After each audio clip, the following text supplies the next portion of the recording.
এমপিরা ভালো হইলে দুর্নীতি বন্ধ দিব, একবারই তো সব কিছু সরকার চলে, 300 এমপি এরাই তো সরকারই করতেছে। এরা যদি নিয়ন্ত্রণ থাকে সবই ঠিক থাকবে। এখন এরা যদি ব্যতিক্রম করে, দেশও ব্যতিক্রম।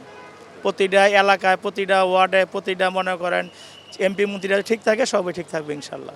সেলফ ইন্টারেস্টের জন্য যেন আমরা কাউকে ভোট না দিই, মানে জনপ্রতিনিধি হতে হবে, আমাদের দ্বারা অনেস্ট হতে হবে, ডিগনিটি থাকতে হবে, কমিটমেন্ট থাকতে হবে। এই এই বিষয়গুলি আসলে আমাদের উপরে বলেন, এমপি মন্ত্রী বলেন, বা আমাদের রুট লেভেল বলেন, কোথায় যেন একটা গ্যাপ আছে, এই গ্যাপগুলি ফুলফিল করতে হবে।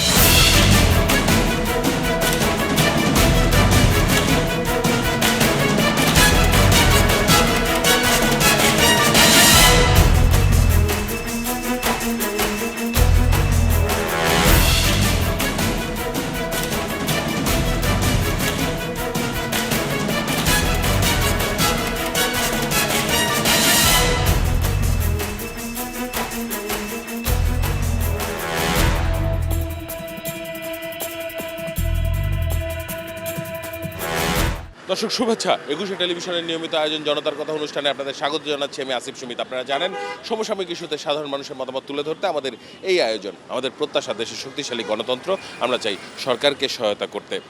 দর্শক, জাতীয় সংসদের অধিবেশনে জামাতের আমির মন্তব্য করেছেন যে দুর্নীতির পৃষ্ঠপোষক যদি জাতীয় সংসদ না হয় তবে সারা দেশে দুর্নীতি বন্ধ হয়ে যাবে। দুর্নীতির পৃষ্ঠপোষক যদি এই সংসদ না হয়, আমি অ্যাবসলিউটলি কনফিডেন্ট বাংলাদেশ থেকে দুর্নীতি কানে ধরে বিদায় নেবে। জাতীয় সংসদের 300 এমপি একই সঙ্গে সংরক্ষিত নারী আসনের 50 জন, অর্থাৎ 350 এমপি যদি দুর্নীতি বন্ধ করেন তাহলে সারা দেশের দুর্নীতি বন্ধ হবে কিনা আমরা এই বিষয়টি জানবো সাধারণ মানুষের কাছ থেকে। ইথিক থাকতে হবে না মানুষের, সবাইকেই ভালো হইতে হবে।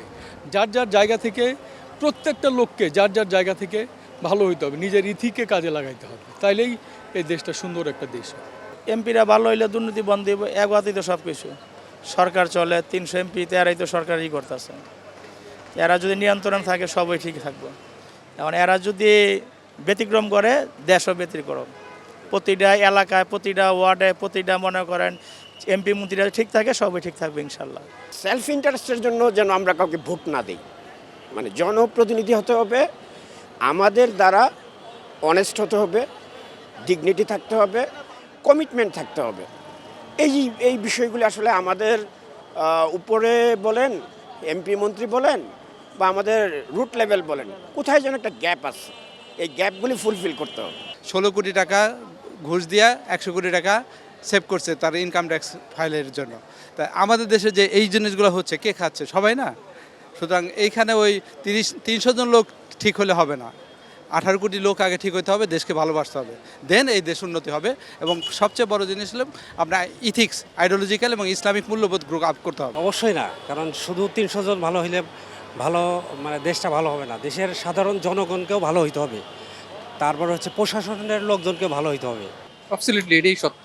আমরা যদি দুর্নীতি না করে তাহলে আমাদের দেশে দুর্নীতি কারা করবো? ওনাদের মাধ্যমে দুর্নীতি হয়। হ্যাঁ, অবশ্যই। যদি মনে করেন সারা দেশে 300 জন এমপি মন্ত্রী আছে, অথবা এছাড়া আরও যে জনপ্রতিনিধি আছে, ওরা যদি দুর্নীতিটা বন্ধ করে দেয়, আসলে অনেকাংশেই কমে যাবে আমার কাছে মনে হয় আর কি। কারণ উপর থেকে, প্রশাসন থেকে যদি এই দুর্নীতিটা বন্ধ না হয়, তাহলে নিচের সাধারণ পাবলিকের মধ্যে দুর্নীতি বন্ধ আসলে কোনো সুযোগ আমি দেখছি না। বিশ্বকাপে জাপান যখন তারা দর্শক হিসেবে ছিল, তারা যে খাবার খাইছে, তারা যে উচ্ছিষ্টটা পড়েছিল, সেগুলো কিন্তু তারা কি করছে, গুছিয়ে আবার পরিষ্কার পরিপাটি করে নিজেরা ডাস্টবিনে ফেলে রেখে গেছে। তার মানে কি, এটা তাদের এডুকেশন, এটা তারা ছোটোবেলা থেকে এই চর্চাটা করে নিজেদের পরিবর্তন করে আসছে।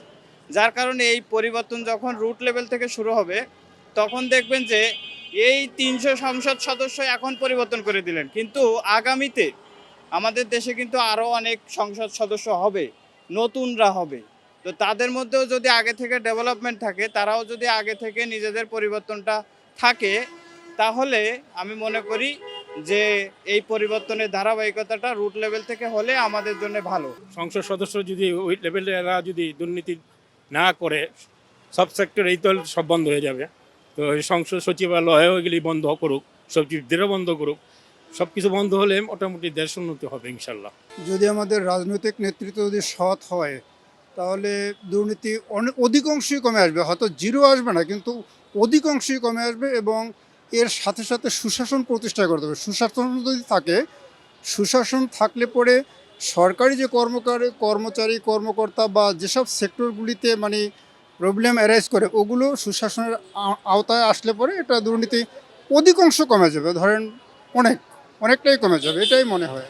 দর্শক, আপনারা শুনছিলেন সাধারণ মানুষের প্রতিক্রিয়া। সাধারণ মানুষ কিন্তু তাদের ভাবনাগুলো অসাধারণ, তাদের চিন্তা অনেক সূক্ষ্ম ও গভীর। দর্শক, জনতার কথা দেখতে প্রতি শনি, রবি, মঙ্গল এবং বুধবার চোখ রাখুন একুশে টেলিভিশনে। সঙ্গে থাকবো আমি আসিফ সুমিত।